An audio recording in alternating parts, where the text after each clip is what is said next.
જીટીયુમાં આવતા CMD subject જે third સેમમાં આવે છે એનો સિલેબસ વિશે આપણે ચર્ચા કરવાની છે.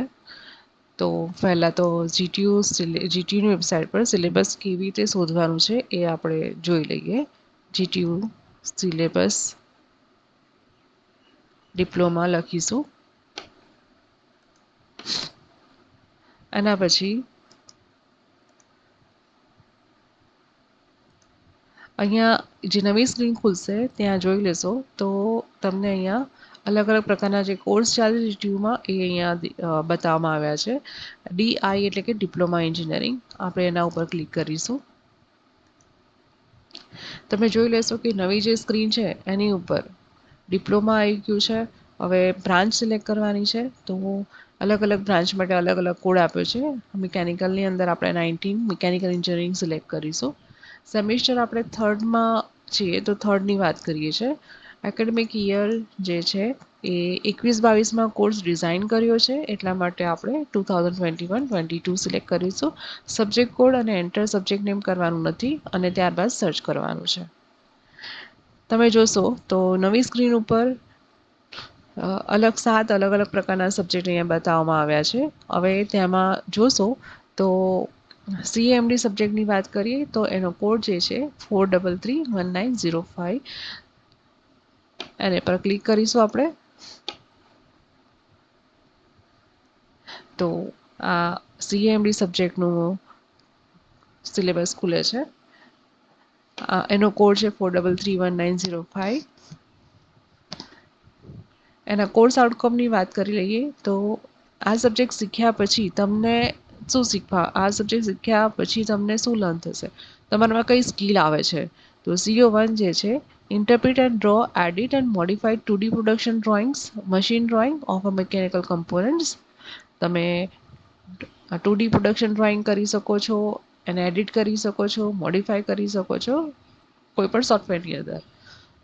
CO2 ની વાત કરીએ તો create the detail drawings of the various machine parts with the sectional or plan elevation, plans, side views and dimensioning with the bill of material using CAD software like the AutoCAD. તમે કોઈ પણ સોફ્ટવેરની અંદર detail drawing બનાવી શકો છો, એના sectional ઓર plane એલિવેશન્સ draw કરી શકો છો, પ્લાન્સ ડ્રો કરી શકો છો, સાઇડ વ્યૂઝ ડ્રો કરી શકો છો.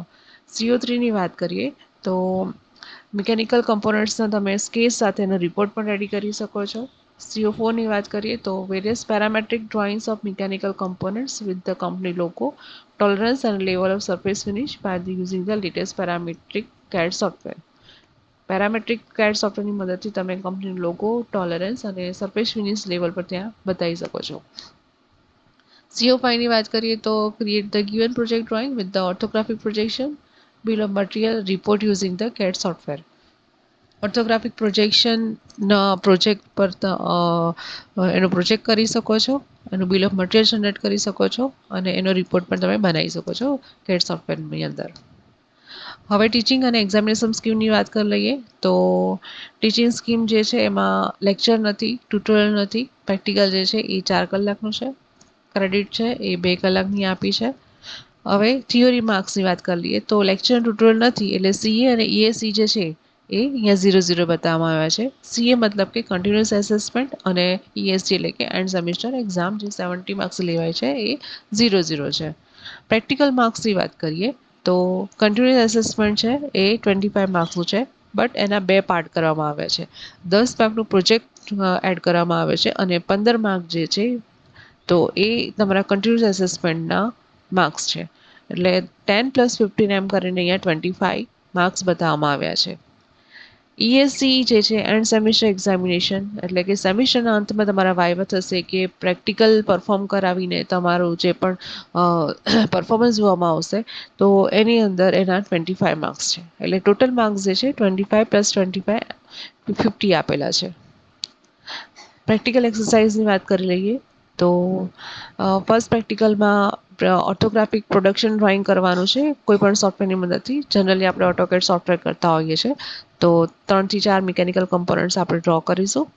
સેકન્ડ જે છે પ્રેક્ટિકલની અંદર ડિટેલ ડ્રોઈંગ કરવાનું છે એસેમ્બલી ડ્રોઈંગ કરવાનું છે, એના એલિવેશન્સ ડ્રો કરવાના છે, સેક્શનલ એલિવેશન ડ્રો કરવાના છે, પ્લાન્સ અને સાઇડ વ્યૂઝ આપણે ડ્રો કરવાના છે અને બિલ ઓફ મટીરિયલ જનરેટ કરવાનું છે. થર્ડ પ્રેક્ટિકલની અંદર પેરામેટ્રિક ડ્રોઈંગ કરવાનું છે. 3D કમાન્ડ્સ યુઝ કરી અને એના ઉપરથી 2D ડ્રોઈંગ પ્રોજેક્ટ કરવાનું છે અને રિપોર્ટ બનાવવાનું છે. ચોથા પ્રેક્ટિકલની વાત કરીએ તો 4 to 5 સ્ટુડન્ટ્સના ગ્રુપમાં એક પ્રોજેક્ટ આપવાનો છે, જેની અંદર એક કમ્પોનન્ટની આખી અને એસેમ્બલી ડ્રોઈંગ કરવાનું છે અને એનું ઓર્થોગ્રાફિક ડ્રોઈંગ કરીને બતાવવાનું, એનું પ્રિન્ટ કાઢીને લાવવાનું છે. આનું માર્કિંગ જે છે એનું વેટેજ હવે કેવી રીતે આપવાનું છે માર્કિંગ માટે. તો ક્વોલિટી ઓફ ડ્રોઈંગ જે છે એ 30% છે. એટલે કે તમે જો ડ્રોઈંગ સારી રીતે કર્યું હશે, તો બાઉન્ડ્રી બનાવી હશે, કલરિંગ લાઇન્સ બધી બનાવી હશે, અલગ અલગ લાઇન્સ ડિફાઇન કરેલી હશે, તો એને 30% વેટેજ આપવાનું છે. AutoCAD, Inventor, professional, Creo setting, software start કરવા માટે જે સેટિંગ કર્યું હશે એના 10% આપવાના છે. ઓટોકેડમાં ડ્રોઈંગ કરવા માટે તમે એને ટાઈમલી કેવી રીતે કમ્પ્લીટ કરો છો, એના માટે પાર્ટિસિપેશન કેટલું કરો છો એનું 20% વેટેજ છે. પંક્ચ્યુઆલિટી એટલે કે તમે ટાઈમલી સબમિશન કરો છો કે નહીં, એના માટે 20% વેટેજ છે. અને નોલેજ, જ્યારે પ્રેક્ટિકલ ચેક કરવા આવો છો ત્યારે તમારા જે વાયવા થાય છે ત્યારે તમે એની અંદર તમને ક્વેશ્ચન્સ આવડે છે કે નહીં, ક્વેશ્ચન આન્સર્સ આવડે છે કે નહીં, એના ઉપર તમારું માર્કિંગ થશે, એ 20%નું રહેશે.